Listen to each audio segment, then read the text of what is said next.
दोस्तों नमस्कार, मैं हूं आलोक पाठक और आप देख रहे हैं खबर दस्तक। योगी सरकार के 8 साल पूरे हो गए हैं। पूरे उत्तर प्रदेश में लगातार आयोजन हो रहे हैं। कल मुख्यमंत्री योगी आदित्यनाथ ने भी प्रेस कॉन्फ्रेंस करके अपनी सरकार की उपलब्धियां गिनवाई। जो उपलब्धियां गिनवाई हैं उसमें मेन था कि भाई उत्तर प्रदेश में पहले जो है जंगल राज था, अब कानून का राज चलता है। पहला तो उनका लॉजिक ये था। दूसरा लॉजिक ये था कि बहन बेटियां सुरक्षित हैं और उन्होंने दावा किया कि उत्तर प्रदेश में नौकरियां अब बिना किसी भ्रष्टाचार की नौकरियां दी जा रही हैं, योग्य व्यक्तियों को नौकरियां दी जा रही हैं। एक दावा उन्होंने किया कि अब तक उत्तर प्रदेश पुलिस में जब से वो मुख्यमंत्री बने हैं 1,64,000 सिपाहियों की भर्ती हुई। ये दावे कल मुख्यमंत्री योगी आदित्यनाथ लोक भवन में कर रहे थे और ये तमाम चैनलों पे लाइव था। उसके बाद अखिलेश यादव जब लोकसभा से निकले तो पत्रकारों ने उनसे पूछा तो उन्होंने कहा कि जिस शहर में योगी आदित्यनाथ कानून का ढिढोरा पीट रहे थे जिस प्रेस कॉन्फ्रेंस में, उसी शहर में एक महिला की 2 दिन पहले वो रात को ऑटो से घर आ रही थी। ऑटो चालक ने उसको किडनैप किया, उसकी उसकी इज्जत लूटी और उसकी जान ले ली। तो महिला सुरक्षा पे पहला दवा के जहां प्रेस कॉन्फ्रेंस कर रहे वहीं पे घटना हुई। उसके बाद एक घटना को उन्होंने और जिक्र किया। लखनऊ में एक महिला टहल रही थी अपने पति के साथ रात को छत पे, बगल में कुछ लड़के लड़ाई कर रहे थे। महिला ने रोका कि बच्चे लड़ाई मत करो, तो उसमें से एक लड़के ने उस महिला को गोली मार दी। उसके अलावा एक ट्वीट है, ये ट्वीट लग गया। अखिलेश यादव ने ट्वीट किया था, 8 साल में जनता बेहाल। और इस ट्वीट में 2 तस्वीरें लगी हुई हैं। एक बेटी जो है वो पेड़ से लटकी पड़ी है बलिया में, और एक बेटी ये है जहां पीछे बुलडोजर दिखाई दे रहा है और बच्ची हाथ में किताबें लेके दौड़ रही है। तो महिला सुरक्षा पे गंभीर जो सरकार के दावे थे उसको उस पर गंभीर सवाल उठाए अखिलेश यादव ने। और दूसरी तरफ ये तो मुख्यमंत्री और अखिलेश यादव के बीच का जो जंग था वो मैंने आपको बताया। कल केशव मौर्य ने भी एनडीटीवी को एक साक्षात्कार दिया और उन्होंने कहा कि अखिलेश यादव और राहुल गांधी को आरएसएस की शाखा 1 साल के लिए ज्वाइन कर लेनी चाहिए। 1 साल वो आरएसएस की शाखा ज्वाइन कर लेंगे तो वो लोग देशभक्त बन जाएंगे और भाजपा के समर्थक बन जाएंगे। ये मतलब ये कल कल तमाम चल रहा था। इसी बीच में बता दूं कि उत्तर प्रदेश में योगी सरकार चाहे जो भी दावे करे, लेकिन प्रति व्यक्ति जो उत्तर प्रदेश सरकार में जो कर्ज था वो जब अखिलेश यादव की सरकार थी वो 3 लाख करोड़ का था। वो कर्ज बढ़ के अब 9 लाख करोड़ हो गया। मतलब 8 सालों में कर्ज जो है प्रदेश में 3 गुना हो गया, 3 लाख करोड़ से 9 लाख करोड़। एक तो ये है। दूसरा, योगी सरकार दावा करती है उसने 1,64,000 पुलिस कांस्टेबल की भर्ती कराई है 2 बारों में। लेकिन ये भी एक सच है कि पिछले 6 सालों में प्राइमरी स्कूल के शिक्षकों की और जूनियर हाई स्कूल के शिक्षकों की कोई भर्ती नहीं आई है। करीबन प्राइमरी स्कूल के शिक्षकों की 1.5 लाख पोस्ट खाली है। ये बेसिक एजुकेशन की बात मैं कर रहा हूँ। अब एक एक चीज जो और हुई है कि योगी सरकार में पेपर लीक बुक की घटनाएं बहुत ज्यादा हुई हैं। कुछ कई लोग का दावा 1 दर्जन से ज्यादा बड़ी परीक्षाओं के पेपर लीक हुए, इवन पीसीएस तक की परीक्षा के पेपर लीक हुए हैं। और उसमें तो और ये देख पिछली बार भी सिपाही भर्ती परीक्षा जब 2024 में हुई थी तो पेपर लीक हुआ था, बड़ा बवाल मचा था। उसके बाद ये सिपाही भर्ती परीक्षा कैंसिल करनी पड़ी थी। तो पेपर लीक का भी मामला है। आरओ एआरओ का भी पेपर लीक हुआ था लास्ट ईयर और परीक्षा कैंसिल हुई। अभी तक उस आरओ एआरओ की दोबारा परीक्षा नहीं हुई। तो परीक्षा में सरकार नौकरी देने का दावा कर रही है, दूसरी तरफ बड़ी संख्या में पिछले 8 सालों में कई भर्ती परीक्षाओं के पेपर लीक हुए हैं। दूसरी तरफ सरकार जो दावा कर रही है कि वो आउटसोर्सिंग और संविदा के जरिए उसने काफी लोगों को नौकरियां दी, उसमें आरक्षण को लेकर विवाद है और जबरदस्त विवाद है।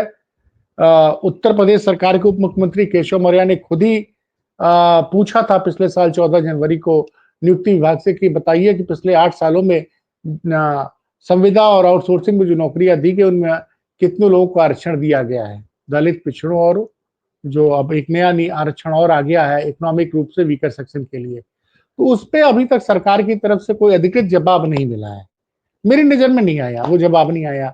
दूसरा, बार बार योगी सरकार पे एक आरोप लगता है कि यहाँ पर SC ST OBC अधिकारियों को जिले में महत्वपूर्ण पोस्टिंग नहीं दी जाती है। ये गंभीर आरोप लगे हैं और ये विपक्ष में आपको याद होगा कि जब विधानसभा के उपचुनाव हो रहे थे, उस वक़्त जो आज़ाद समाज पार्टी के राष्ट्रीय अध्यक्ष हैं, चंद्रशेखर आज़ाद, उन्होंने सवाल उठाया था कि चिट्ठी लिखी थी बाकायदे और बताइए कि 75 जिलों में कितने डीएम SC ST OBC विभाग जाति के हैं, कितने SSP SC ST OBC जाति से हैं, कितने जो है वो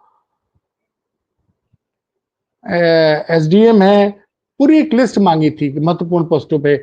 उत्तर प्रदेश में लगभग 1600 से ज्यादा थाने हैं, तो उन पूछा था कि इन थानों में कितने थानों में जो है SC ST OBC को दिया गया है। और समाजवादी पार्टी ने एक ट्वीट किया, ट्वीट कल से बड़ी चर्चा में है, 8 साल यूपी बर्बाद। ये सुबह 11:42 पे ट्वीट किया गया है। फर्स्ट सबसे बड़ा हाल जो उत्तर प्रदेश में हुआ, देखिए 2-3 चीजें हैं।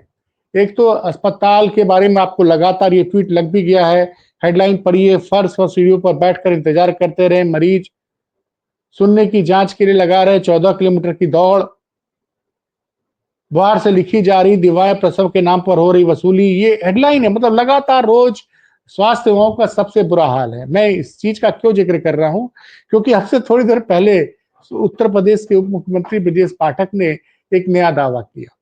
वो इंदिरा गांधी प्रतिष्ठान में एक एग्जीबिशन आज से लगाई गई है। उत्तर प्रदेश सरकार की 8 साल और केंद्र सरकार के 10 साल पूरे होने पे एक वहां पे एग्जीबिशन लगाई गई है लखनऊ के इंदिरा गांधी प्रतिष्ठान पे।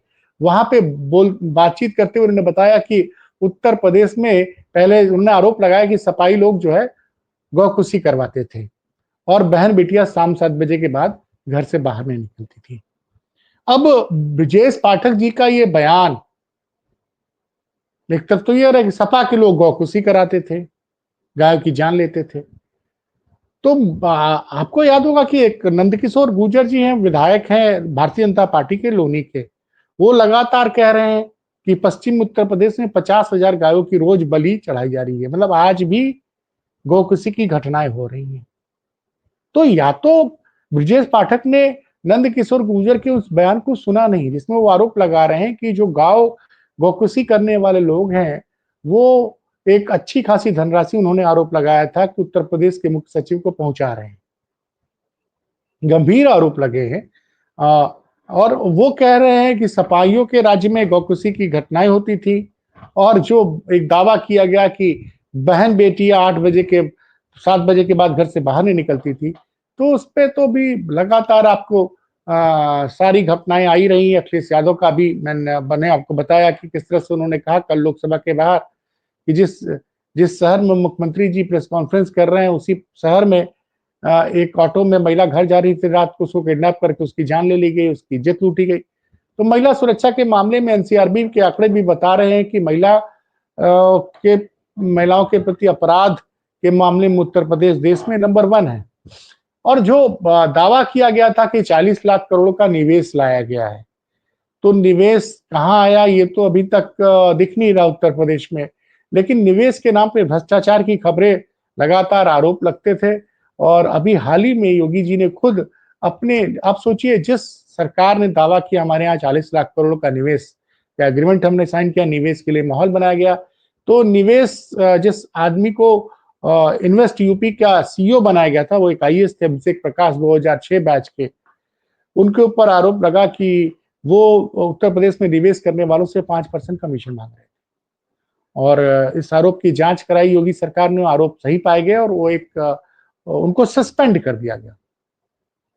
अभिषेक प्रकाश को सस्पेंड कर दिया गया और उनके लिए दलाली का काम करे निक्रांत जैन आदमी को गिरफ्तार भी किया गया। अब उस मामले में खेल है, उत्तर प्रदेश के मुख्यमंत्री ने कहा कि भ्रष्टाचारियों को बिल्कुल नहीं छोड़ेंगे, उनके खिलाफ कड़ी कार्रवाई करेंगे। और जब एफआईआर होती है, उस एफआईआर में उस आईएएस महोदय का नाम नहीं होता है। कल अखिलेश यादव ने कहा था कि जिस अधिकारी का मतलब ढूंढा जा रहा है भ्रष्टाचार के आरोप में, उन्होंने आरोप लगाया कि वो अधिकारी मुख्यमंत्री आवास में छुपा बैठा है या फिर उत्तर प्रदेश सरकार के शीर्ष अधिकारियों के पास छुपा बैठा है। तो गंभीर आरोप है, कानून व्यवस्था का बड़ा बुरा हाल है और लगातार योगी सरकार के दावे हैं।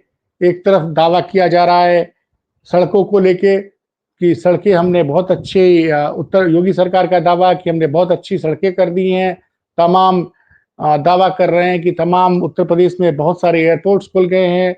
महाकुंभ की सफलता को महाकुंभ के सफल आयोजन को अपनी बहुत बड़ी उपलब्धि बता रहे हैं योगी जी।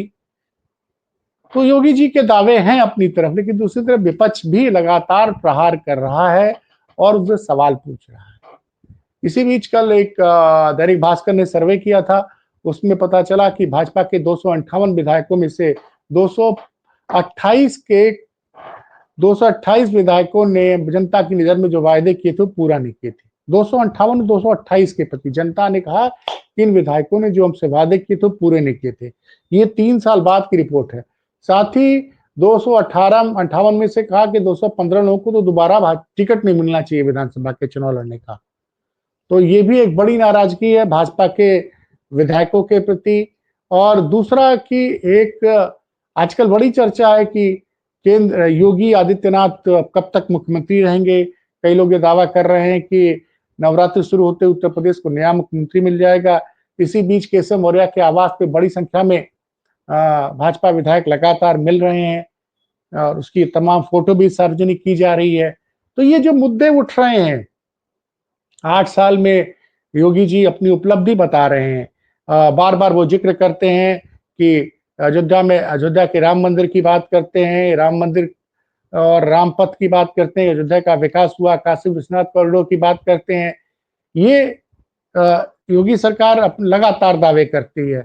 और वहीं भारतीय जनता पार्टी के विधायक नंदकिशोर गुर्जर ने कहा कि अयोध्या में सरकार के अधिकारियों ने भ्रष्ट अधिकारियों ने जमीन की लूट की है। जबरदस्त आरोप।